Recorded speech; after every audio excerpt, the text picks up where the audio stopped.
오늘 히브리서 강의 5강을 5번째 시간입니다. 지난 시간에는 히브리서 3장 1절 말씀으로 함께 상고해 봤었습니다. 히브리서 3장 1절에서 우리가 살펴본 바대로 예수 그리스도를 깊이 생각하라는 말씀을 주님께서 주셨습니다. 그리고 예수 그리스도를 깊이 생각하기 전에 누가 깊이 생각해야 하는가에 대해서 자기 자신이 누군가를 먼저 생각해 보라는 말씀으로 우리 자신이 누구인가에 대한 그 부분에 있어서 우리가 함께 하늘의 부르심을 입은 거룩한 형제들이다 라고 하는 사실 우리 자신이 생각해 보고 이러한 우리들이 우리의 믿음의 사도시고 대제사장이신 예수를 깊이 생각해야 될 것을 말씀을 드렸습니다. 그리고 예수를 깊이 생각하라고 하는 이 말씀은 그 NIV 영어 성경에는 예수님에게 여러분의 생각을 고정시키십시오라고 영어 성경에는 되어 있습니다. 그래서 지난번에 이 말씀을 함께 나눴을 때 그 다음날 어느 형제님이 저에게 문자를 보냈는데 간단한 문자가 왔어요. 히브리서 3장 주님께 채널 고정 이러한 문자를 보내왔습니다. 우리의 생각의 채널을 예수님께 고정시키자는 거예요. 채널을 고정시키라. 여러분 TV 볼 때 채널이 많죠. 요즘은 채널이 수십 개, 몇백 개 됩니다.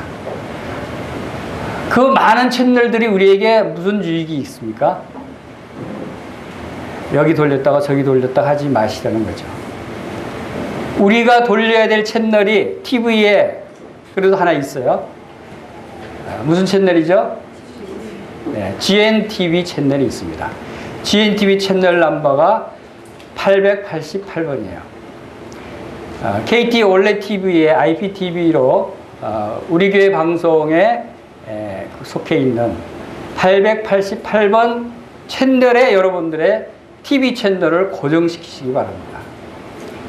그것이 여러분의 생각을 예수님께 고정시켜야 하는 것과 같이 자 이제 우리의 마음의 채널, 우리의 생각의 채널을 고정시켜야 되는데 그것이 히브리서 3장 1절이에요.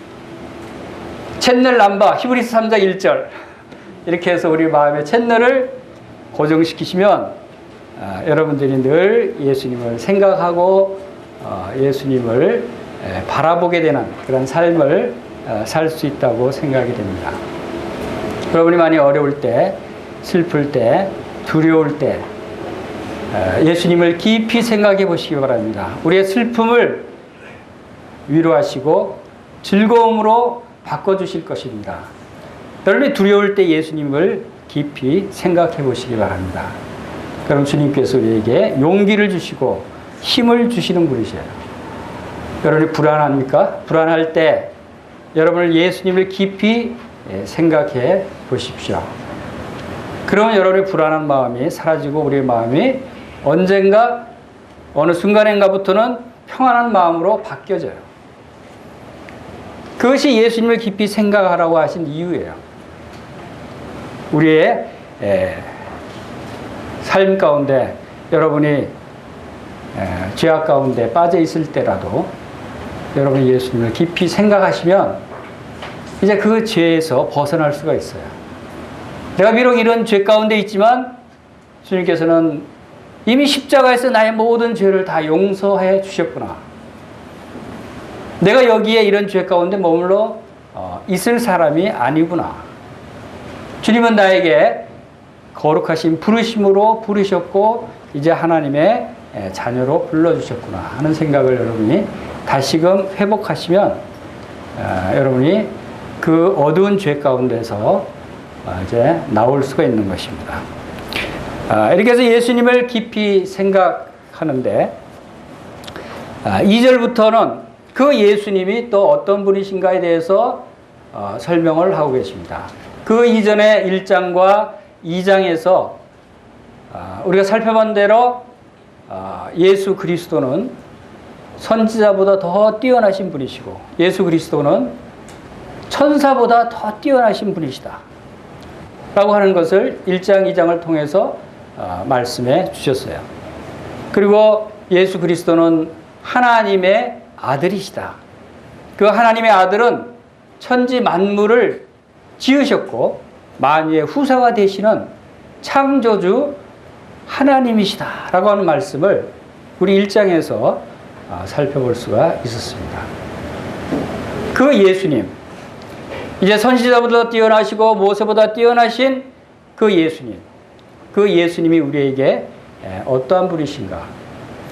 이것이 3장에서 바로 이제 모세보다 뛰어나신 분, 그분에 대해서 3장 1절부터 6절까지 집중적으로 다시 말씀해 주고 있습니다. 특별히 이제 1절에서 우리가 살펴보고 2절부터 6절 이 말씀을 오늘 이 시간에 함께 나누겠습니다. 자, 2절 보면 저가 자기를 세우신 이에게 충성하기를 모세가 하나님의 온 집에서 한 것과 같으니 라고 말씀을 하셨습니다. 특별히 2절에서 6절까지 말씀에 몇 가지 부분에서 우리에게 계속해서 강조해 주고 있는 것을 보게 되는데 그것은 중요한 단어가 몇 가지 나옵니다. 먼저 모세와 예수 그리스도를 비교를 하시면서 그 중에 중요한 단어가 충성이라는 단어가 나옵니다. 충성이라는 단어가 여러 번 나오고 그 다음에 또 어떤 단어가 여러 번 나옵니까? 하나님의 집. 어디서 충성을 하냐면 하나님의 집에서 충성했다. 그리고 소망에 대해서 말씀하고 있습니다. 자, 오늘 특별히 모세와 예수 그리스도를 먼저 비교를 해서 예수 그리스도가 더 영광을 받으실 분이시고 예수 그리스도가 더 존귀함을 받으실 분이시다 라고 하는 말씀을 하시기 위해서 지금 모세는 어떤 사람이고 예수님은 어떤 분이신가에 대해서 우리가 깊이 생각해 볼 필요가 있어요. 왜 이 말씀을 모세와 비교를 하셨는가?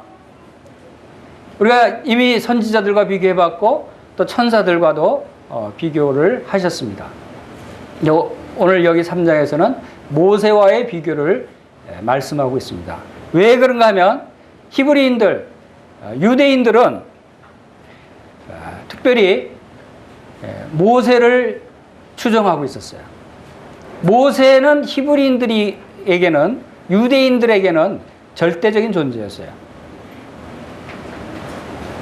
그래서 요한복음 9장 28절 29절에서는 날 때부터 소경된 자가 예수님을 통해서 그가 실로암 못에서 가서 그 눈을 씻었을 때 눈이 떠졌어요. 그랬을 때 그 유대인들이 뭐라 그랬냐면 이 눈뜨림을 받은 소경이 이제 예수님을 증거하니까 이 그 유대인들은 뭐라고 말했냐면 너는 예수의 제자이나 우리는 모세의 제자다. 그랬어요. 그리고 하나님이 모세에게 말씀하셨지만 이 사람은 어디서 왔는지 우리가 알지 못한다. 유대인들은 자기들이 모세의 제자라고 스스로 자칭했어요. 그리고 예수의 제자들을 멸시했어요. 왜냐하면 모세는 하나님으로부터 말씀을 받았고 하나님으로부터 보냄을 받은 사람이기 때문에 모세의 제자다라고 자랑했어요. 그리고 예수님 믿는 사람들을 예수의 제자라고 사실상 폄하한 거예요. 왜냐하면 그들이 생각할 때는 예수 그리스도는 어디서 왔는지 자기들이 알 수 없다는 거예요. 근본을 알 수 없다는 거예요. 그래서 특별히 이 유대인들, 히브리인들에게는 모세와 예수 그리스도를 비교해서 알려줄 필요가 있었어요. 여러분, 예수님을 믿을 때 특별히 유대인들, 히브리인들에게는 이 구약 성경에서 선지자나 천사나 모세나 여호수아나 이런 사람들과 비교해서 알려줄 필요가 있어요. 그러나 이제 이방인들에게는, 물론 이방인들도 성경을 통해서 이 사람들이 대단한 사람들인 것을 알고 있지만, 또 이 사람들이 아닐지라도, 이 세상에 어떤 그 훌륭한 사람일지라도, 아무리 훌륭하고 그 높은 사람일지라도 예수 그리스도와 비교해 보면 그들이 정말 하찮은 존재일 수밖에 없다. 예수 그리스도는 참으로 놀라운 분이다라는 것을 여러분들이 알게 될 겁니다. 그래서 모세와 예수 그리스도를 비교하면 그들에게 체제적인 측면에서 율법은 모세로 말미암았고 은혜와 진리는 예수 그리스도로 말미암았느니라 라고 요한복음 1장 17절에서 말씀하신 대로 바로 유대인들에게 율법을 수여한 율법 수여자로서의 모세를 그들이 추종했어요. 그러나 예수 그리스도는 누굽니까? 율법을 완성하신 분이에요. 더 놀라운 분이시죠.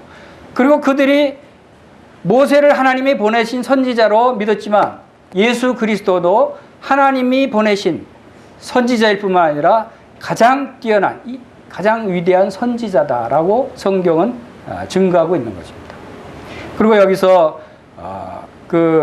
모세는 5절에서 하나님의 온 집에서 사환으로 충성했다라고 말씀을 하고 있듯이 하나님의 집에서 그의 신분은 사환, 종이었어요. 그러나 이 히브리서 3장에서 강조하고 있는 것은 예수 그리스도는 하나님의 집에서 아들로서 충성했다. 종과 아들은 천지차이입니다. 그래서 모세와 예수 그리스도는 천지차이예요. 그만큼 뛰어나시고 높으신 분이라는 거예요. 그리고 모세는 이스라엘 백성들을 인도한 사람이었죠.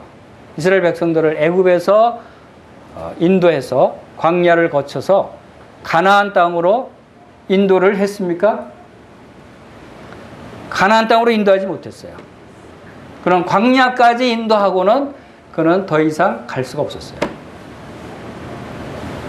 함께 가나안으로 들어가지 못했어요. 그러나 예수 그리스도는 어떠한 분이십니까? 예수 그리스도는 우리를 이 세상, 광야 같은 이 세상에서 건져내셔서 우리는 예수 그리스도와 함께 죽었을 뿐만 아니라 예수 그리스도와 함께 장사 지냈고 예수 그리스도와 함께 다시 부활해서 우린 지금 어디에 있다고요? 예수 그리스도와 함께 하늘에 앉히신 바 되었다. 예수 그리스도는 우리를 바로 하나님 나라로 함께 인도해서 영적인 가나안으로 우리를 인도하신 분이에요. 함께 들어가신 분이에요. 모세는 함께 들어가지 못했지만 이렇게 모세와 그리스도와는 차이가 있는 것입니다.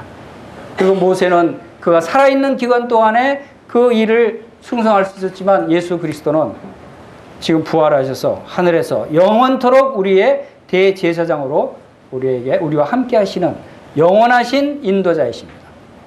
그리고 바로 이 모세는 그가 이 5절에서 나온 말씀대로 장래에 말할 것을 증거하기 위하여라고 말씀하신 대로 장래에 말할 것이 뭡니까? 그것은 장래에 오실 예수 그리스도에 대해서 말할 것이에요.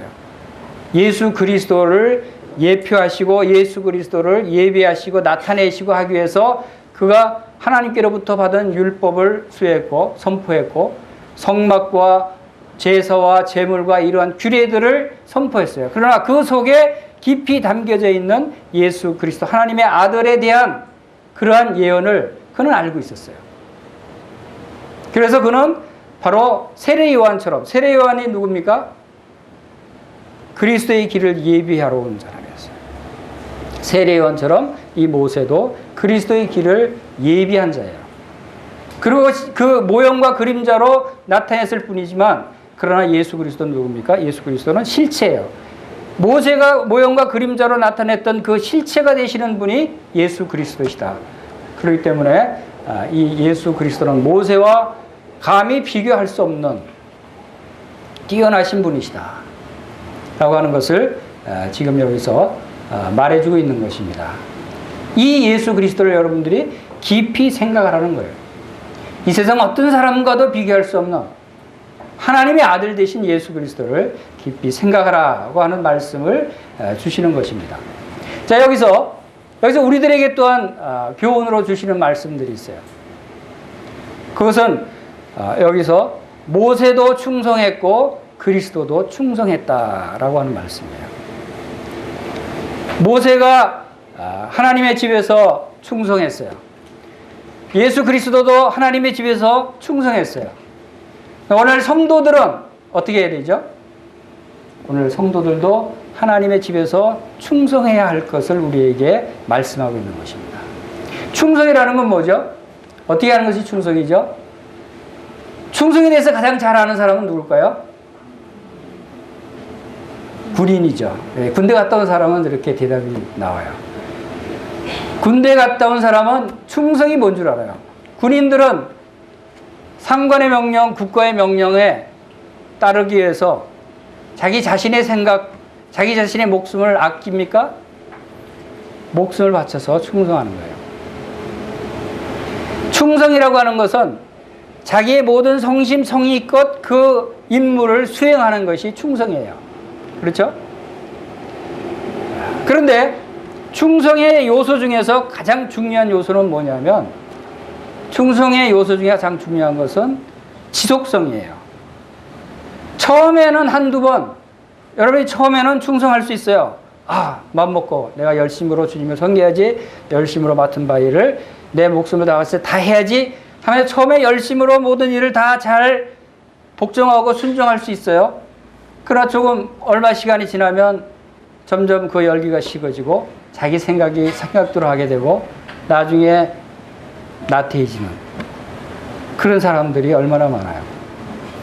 그러나 충성이라고 하는 것은 그런 것이 아니에요. 충성은 처음부터 끝까지 지속적으로 언제까지냐면 그것은 죽을 때까지, 목숨을 바칠 때까지 지속적인 충성이 이어지는 것을 의미하는 거예요. 그것이 진정한 충성이에요. 모세도 죽을 때까지 충성했어요. 예수 그리스도도 죽을 때까지 충성하셨어요. 죽기까지 복종하셨으니 라고 말씀하셨어요. 그리고 지금도 부활하셔서 지금도 충성하고 계시는 거예요. 어디서 충성하느냐? 하나님의 집에서. 여러분 충성하시기 바랍니다. 여러분 충성이 하나님이 여러분에게 원하시는 것이에요. 고린도전서 4장 2절 다 같이 해보겠습니다. 따라서 하겠습니다. 맡은 자에게 구할 것은 충성이니라. 여러분이 하나님의 일을 맡으셨으면, 여러분이 하나님의 권속이 되셨으면 하나님께서 여러분에게 원하시는 것은 충성입니다. 충성하시길 바랍니다. 충성이라는 것은 끝까지 지속적으로 이어지는 것이에요. 아무리 작은 일을 여러분들이 맡았다 할지라도 작은 일에 충성한 자는 더 큰 일을 맡기시는 하나님이시죠. 여러분이 아무리 하찮아 보이는 일일지라도 그 일에 충성하십시오. 그러면 하나님께서 여러분들에게 귀한 상으로 함께 하시리라고 믿습니다. 그리고 요한계시록 2장 10절에서 서머너 교회에게 주님께서 뭐라고 말씀하셨습니까? 네가 죽도록 충성하라. 그리하면 내가 생명의 면류관을 주리라 라고 말씀하셨어요. 죽도록 충성하라는 것은 뭡니까? 죽을지라도 끝까지 충성하라. 하나님 그래서 아브라함이 그 주 앞에 충성됨을 보시고 그에게 약속을 주셨어요. 아브라함도. 그 다음에 여기서 또 4절에서 집마다 지으시는 이가 있으니 만물을 지으시는 하나님이시라 하고 우리가 창조주 하나님에 대해서 설명할 때 자주 사용하는 말씀입니다. 모든 집이 다 지은 창조주가 있습니다. 여러분들이 바로 이 창조주 하나님을 믿으시기 바랍니다. 이 세상 만물이 저절로 생겨났다고, 또 하나의 작은 미생물에서 진화됐다고 사람들이 믿고 이야기하고 있지만, 그러나 우리가 잠시만 생각해 보면, 조금만 생각해 보면 그것이 얼마나 허구이고 거짓인가를 우리가 너무나 잘 알 수 있어요. 유명한 천문학자 그 케플러가 이 우주를 연구하다가 하나님이 살아계심을 믿고 그가 하나님이 이 우주 만물을 지으신 것을 믿게 됐어요. 그러나 그것을 자기 동료인 친구에게 복음을 전하고 하나님에 대해서 설명했을 때 그 친구는 콧방귀를 뀌고 하나님이 어디 있어? 여기서 우주는 자연적으로 생겨난 거야 라고 이야기를 계속했어요. 그래서 아무리 복음을 전해도 듣지 않으니까 어느 날 케플러가 우주의 모형을 다 아주 만들었어요. 그래서 지구가 자전하고 공전하고 하는 모형을 섬세하게 잘 만들었어요. 그리고 거실에 놓고 그 친구를 저녁 식사 초청을 했죠. 그 친구가 집에 와서 보니까 전에 없던 아주 천체 모형이 있거든요. 야, 이거 누가 만들었지? 이렇게 잘 만들었지? 어이, 케플러, 이거 누가 만들었어? 그랬어요. 케플러가 뭐라고 대답한지 아세요? 그거 저절로 됐어. 그랬어요. 에이, 이 사람아, 무슨 저절로 된 게 어딨어? 아니, 저절로 만들어졌다니까? 농담 하나, 내가 바본 줄 알아? 이게 저절로 되다니. 어떻게 이게 저절로 생길 수 있어? 아니, 저절로 됐다니까? 그러니까 그 친구가 생각하기를, 아차, 이 저절로 된 게 아니지. 저절로 될 수가 없지. 어떻게 이 모형을 저절로 생겨날 수가 있어? 라고 생각하면서 자기가 연구하는 이 우주 만물을 생각해 볼 때, 그러면 지금 이 모형보다 더 복잡하고 엄청난 어마어마한 이 우주 만물이 자기는 저절로 생겨났다고 지금까지 얘기해 왔거든요. 그래서 자기 생각이 틀렸다는 것을 번뜩 생각하게 된 거예요. 그렇지. 우주 만물은 절대로 저절로 생길 수가 없어. 그렇다면 누군가 만들었을 거야. 그게 누구지? 그럼 케플러 이 친구가 믿는 하나님인가? 그렇지. 하고 하나님을 믿게 됐답니다. 그리고 하나님이 우주 만물을 지신 창조주이심을 그도 믿게 되었다는 그런 일화가 있어요. 여러분이 조금만 생각하면 우리 사람을 만들고 우주 만물을 지으신 분은 창조주 하나님이시다는 사실을 여러분들이 믿게 되실 것입니다. 자, 그리고 이 모세도 충성했고 예수 그리스도도 충성한 이곳이 어디라고 그랬죠? 그것은 바로 다시 따라합시다. 하나님의 집. 자, 하나님의 집에서 충성했다라고 하는 사실이에요. 여러분, 하나님의 집은 어떤 것이 하나님의 집입니까? 모세가 충성했던 하나님의 집은 이스라엘 백성들이었어요. 그들이 광야 생활을 할 때 이스라엘 민족들 가운데 모세 하나님으로부터 받은 말씀을 통해서 모세가 거기에 성막을 지었어요. 거기에 하나님이 임재하시는 성막이 이스라엘 진영 가운데 있었어요. 그런데 여기서 말하는 모세가 충성한 하나님의 집은 그 성막만을 가리키는 것이 아니다라고 하는 사실을 우리가 알아야 돼요. 하나님의 집은 어디를 가리키냐면 이스라엘 모든 백성들을 가리킵니다. 하나님의 집은 건물이 아니라는 것이죠. 우리가 보통 우리 집이 어때? 우리 집은 식구들이 어떤 성격을 가지고 우리 식구들은 어때? 하고 얘기할 때 우리 집에 대해서 얘기할 때 집은 건물을 가리키는 것이 아닙니다. 그래서 우리 식구들, 가족을 얘기하는 거예요. 그렇듯이 여기서 말씀하고 있는 하나님의 집도 하나님의 백성들을 가리키는 것이죠. 예수 그리스도가 하나님의 집에서 아들로 충성하셨다고 하는 말씀은 어디를 가리킵니까? 우리 디모데전서 3장 15절 우리가 한번 찾아보겠습니다. 디모데전서 3장 15절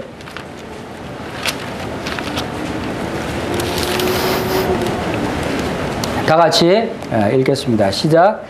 만일 내가 지체하면 너로 하나님의 집에서 어떻게 행하여야 할 것을 알게 하려 함이니 이 집은 살아계신 하나님의 교회요 진리의 기둥과 터이니라. 자, 하나님의 집인 어디라고요? 살아계신 하나님의 교회다. 살아계신 하나님의 교회, 바로 교회가 하나님의 집이라는 거예요. 그것은 집은 부모가 있고 가족들이 있는 곳이 집이에요.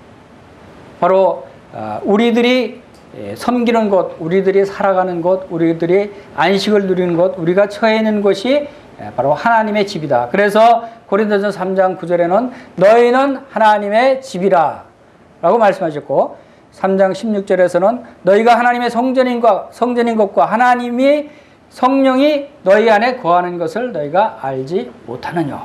하나님의 성령이 거하는 하나님의 전. 그리고 에베소서 2장 22절에서는 너희가 하나님의 거하실 처소가 되기 위하여 그리스도 예수 안에서 함께 지어져 가느니라 라고 에베소서 2장 22절에서 말씀하고 있습니다. 그 집에 가족이 되기 위해서는 무엇이 첫째 조건이죠? 첫째, 출생이 있어야 됩니다. 그 집에서 태어나야 되는 거예요. 그 집의 혈통을 이어받아야 그 집의 구성원이 되는 거예요. 여러분, 하나님의 집에서 하나님의 하나님의 집의 구성원이 되기 위해서는 하나님으로부터 태어나야 된다는 거예요. 거듭나야 된다는 것이에요. 하나님의 교회의 구성원이 되기 위해서는 교회에 나와서 교리문답을 받고 성경 공부를 하고 기간이 얼마 되고 해서 저절로 되는 것이 아니다라는 거예요. 그것은 분명한 거듭남이 있어야 되고 분명한 출생이 있어야 된다는 거예요. 하나님의 자녀로 출생하기 위해서는 바로 예수 그리스도를 믿지 아니하면 출생할 수 없다고 하는 것입니다. 여러분이 예수 그리스도를 믿으면 바로 하나님의 자녀로 거듭나게 되고 하나님의 집의 식구로 한 일원으로 구성원으로 바로 여러분들이 함께 포함되는 것입니다. 하나님의 집이 얼마나 중요하고 하나님의 집이 얼마나 아름다운 것인가 하는 것을 여러분들이 깊이 생각하시길 바랍니다. 예수 그리스도를 깊이 생각하듯이 예수 그리스도를 깊이 생각하는 사람은 이 세상에서 어디를 깊이 생각해야 되냐면 하나님의 집을 깊이 생각해야 돼요. 왜냐하면 그곳에 예수 그리스도가 계시기 때문이에요. 구약 성경에 민수기 24장에 발락이 발람에게 이스라엘을 저주하도록 요청을 했습니다. 그래서 높은 산에 올라가서 이스라엘 진을 바라보면서 이 이스라엘을 좀 저주하는 말을 해주시오 라고 했어요. 근데 발람이 그렇게 하겠습니다 하고 올라가서 이스라엘 진영을 쫙 바라보고 한 말이 뭐냐면 민수기 24장 5절에서 야곱이여 내 장막이 이스라엘이여 내 거처가 어찌 그리 아름다운 거라고 얘기했어요. 했는데 아름다운 거 감탄을 하는 거예요. 근데 발람이 이스라엘 진을 바랐어요. 이스라엘 진이 어디였습니까? 광야였어요. 사막이었어요. 한번 제가 그것을 생각해서 사막에 그냥 장막 텐트 그 수많은 사람들이 텐트를 쫙 치고 사막에 있어요.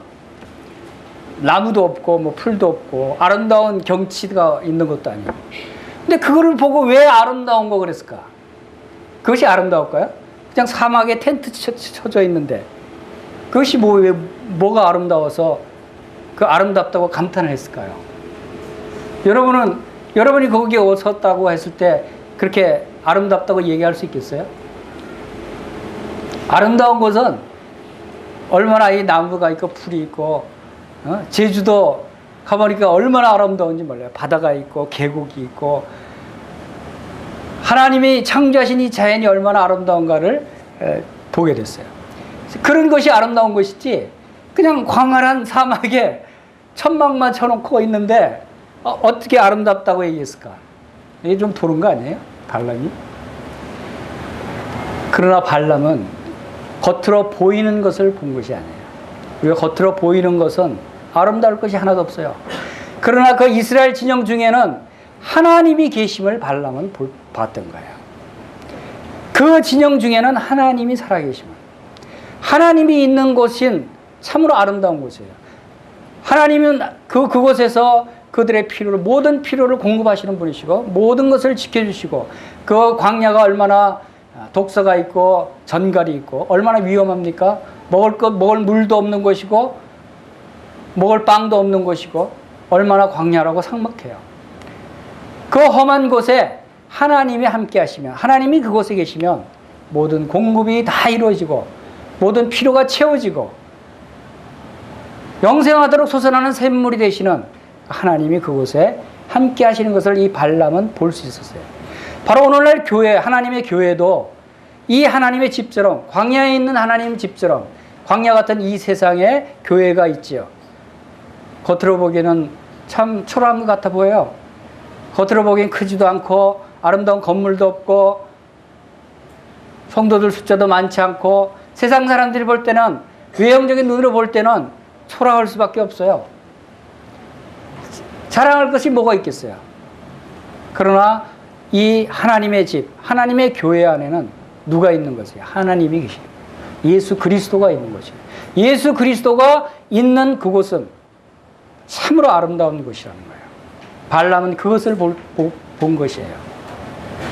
여러분들 10년 가운데 예수 그리스도를 깊이 생각해 보시기 바랍니다. 그러면 여러분의 마음이 얼마나 아름다워지는지 몰라요. 우리 삶 속에 예수 그리스도와 함께 하시면 우리의 삶이 얼마나 아름다워지는지 몰라요. 우리 교회가 예수 그리스도와 함께 하면 우리 교회는 참으로 아름다운 곳이에요. 우리는 아름다운 삶을 살고 있는 사람들이에요. 얼마나 좋은 곳인지 몰라요. 여러분, 이 교회를 어떤 곳으로 생각해 왔습니까? 이 히브리서에서는, 히브리서 2장 3절에서는 뭐라고 했습니까?